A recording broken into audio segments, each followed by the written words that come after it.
When I was first learning how to walk, someone in my household left the door open, and my simple-minded one-year-old self walked out that door and half a mile up the road. Though I didn't know this at the time, my mom was incredibly worried and very much in distress. I was told she was very furious and acted a little bit hysterical. But then again, her one-year-old kid just walked out that door like it was nothing. The real question is, what mom wouldn't be worried? We were all a very close community. And so when people found out that I was lost, some began looking for me. And after a few minutes of waiting, one of my mom's friends found me, and she returned me home safely before anything bad happened to me.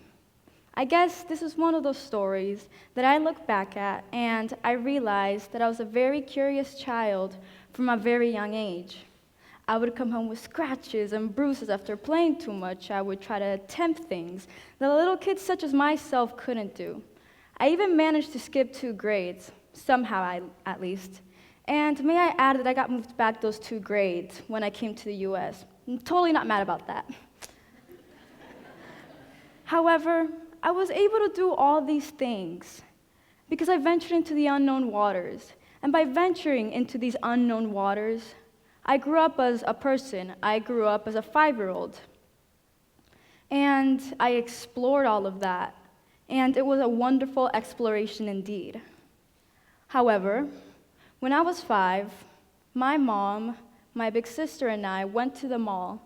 And because the roof was made of glass and I had a small Mary Poppins obsession, I thought that she was going to come floating down from that blue sky upon me.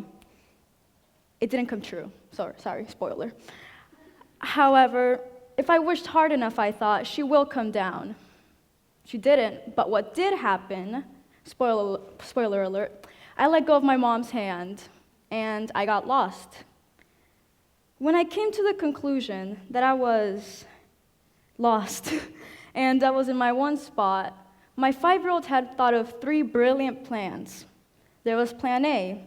I could ask help from a stranger. However, that was immediately out of the question because my mom told me not to speak to strangers, and I was too scared of getting kidnapped. There was plan B.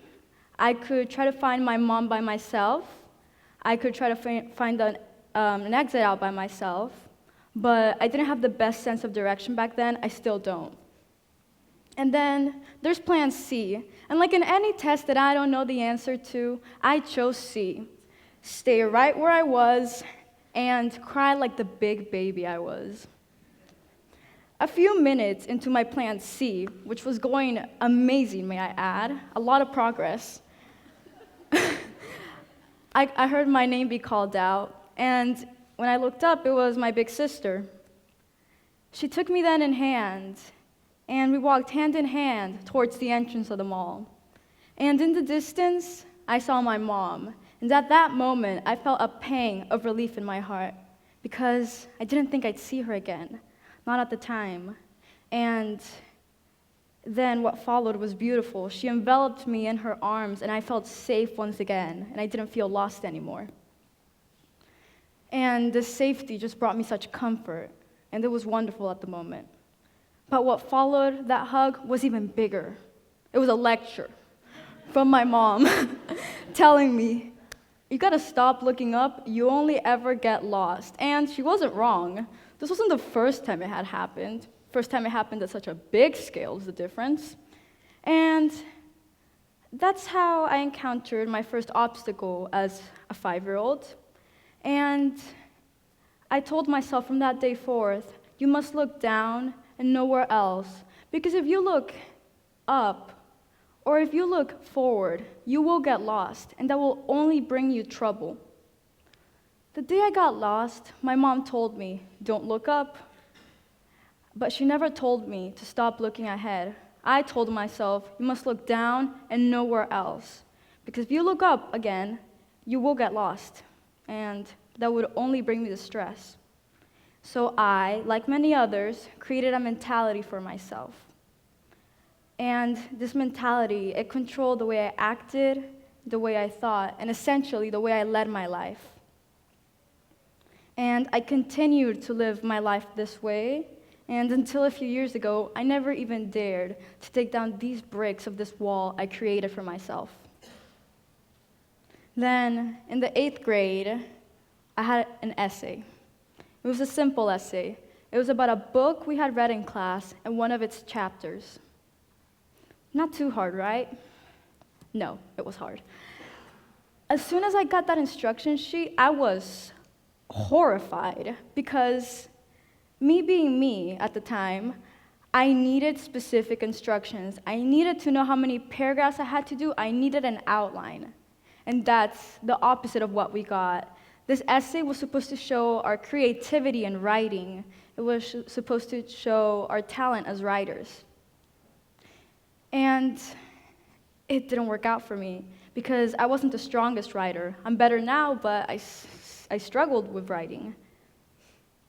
And it took weeks to turn that essay in and to write that essay in general. I had all the help I needed. I could have reached out to my teacher. But I wrote how I thought I was supposed to write. One essay may have been too formal, and ironically, another essay may have been too informal. It could have been the words, it could have been the quotes I used. But to no avail, I couldn't find what was wrong with my essay. I couldn't write something that I felt like I could turn in and get a decent grade so my grade wouldn't drop. And so, when I analyzed my conflict here, my main conflict, it hit me hard, and because I realized that I was trying to follow some outline that was never even there for me. I was trying to follow the outline made of the expectations I had for myself. And that only messed me up. So at that moment, I let the tension go and I let the frustration go. And I wrote how I wanted to, how Naomi wanted to, not how the expectations of Naomi wanted to. And in the end, I wrote something that was far from perfect, but it was something that brought me happiness and it was something that brought me fulfillment.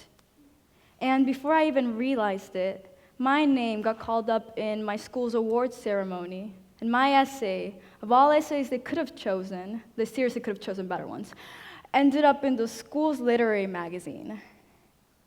And it came as a shock to me, because how did this happen?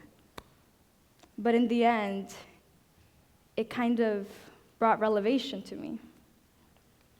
We are in a society in which we have certain rules and expectations to follow, but it all comes down to one thing, which is me, which is you, and any individual in our society. Essentially, we decide how we lead our lives. Though I may have seen opportunities for myself plenty of times, I would always have this barrier stop me. I would get a small glimpse of that potential, of those unknown waters again. But I would ultimately find myself looking at the ground below me. And the closer I looked at this frustrating blockade, I found this wall to be very familiar, painfully familiar. I saw that it was a wall created from my fears, my doubts, and my mistakes. It was any mistake that I carried with me. It was any doubt that I had in myself. And there was the fear of failure, a very terrifying thing to me. Even though I could have people encourage me to take this barrier down, in the end, the only one that would be able to take this barrier down was me, and only me. So slowly and steadily, I began to take each brick down. And when I was able to take off and throw down that last brick, I saw my unknown waters again. They were untouched, but they were there. And I didn't have to be afraid of venturing in there anymore. I had learned this.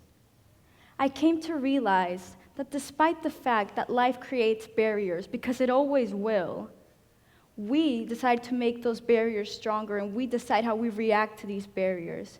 I came to the conclusion that we as people, as individuals, we limit ourselves.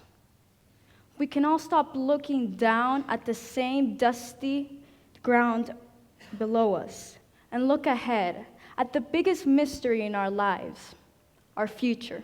Thank you very much.